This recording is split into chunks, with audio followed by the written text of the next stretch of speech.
रजनीश जी, सबसे पहले मैं थोड़ा समझना चाहता हूं कि अभी तक जो आपके पास डिटेल्स आई हैं इस हादसे से जुड़ी हुई, वो क्या बता रही हैं? इस हादसे के पीछे के कारण क्या हो सकते हैं? क्योंकि लोगों के मन में अभी सवाल है कि एक वीवीआईपी ट्रैवल करता है तो उसके साथ तो तमाम प्रोटोकॉल होते हैं, सुरक्षा मानक होते हैं, आम व्यक्ति के साथ भी होते हैं, लेकिन वीवीआईपी के लिए तो हम ये मानकर चलते हैं कि और ज्यादा सख्त होते हैं, फिर भी ये हादसा होता है।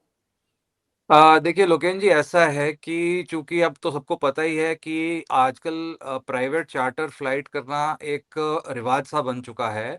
तो ऐसे में ये बात देखी गई है कि अधिकतर पॉलिटिशियंस और जो नामी-गामी लोग होते हैं वो अवॉइड द क्यू वाला सिंड्रोम है सबका कि लाइन में नहीं लगना है, और वो प्राइवेट चार्टर को प्रेफर करते हैं।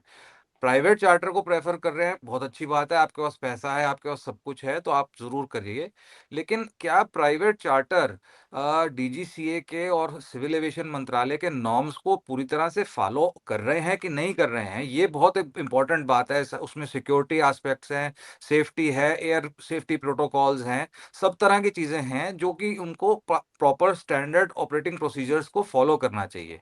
लेकिन मुझे हम्म, बहुत दुःख से ये कहना पड़ रहा है कि ज़्यादातर प्राइवेट चार्टर कंपनी वाले इन नियमों को बिल्कुल ताक पर रख के नियमों की धज्जियां उड़ाते हैं। उनका केवल और केवल मकसद पैसा कमाना होता है। अजीत पवार जी का दुखद निधन हो गया इस हादसे के अंदर। तो मैं यहाँ दर्शकों को एक बात और बताना चाहूंगा, ये जो विमान है ये लियर जेट 45 कैटेगरी का विमान है, 9 सीटर प्लेन है। इसकी करीब लागत 40 से 45 करोड़ रुपए की है इंडियन रुपीस में अगर देखी जाए।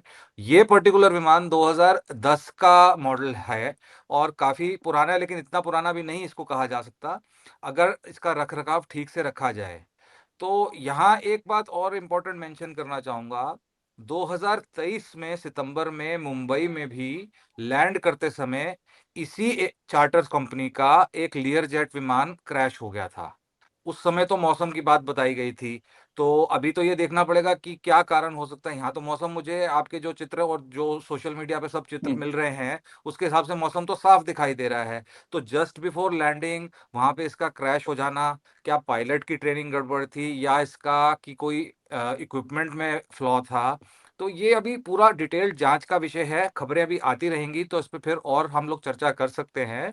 तो फिलहाल तो ये है कि ये और प्राइमा फेसी जिसको मैं कह सकता हूँ कि हम्म। इसके रख-रखाव में कोई ना कोई कमी ज़रूर होगी। अगर आप ये वीडियो YouTube पर देख रहे हैं तो हमारे चैनल को सब्सक्राइब कर बेल आइकन दबाएं और Facebook पर देख रहे हैं तो हमारे पेज को लाइक करें।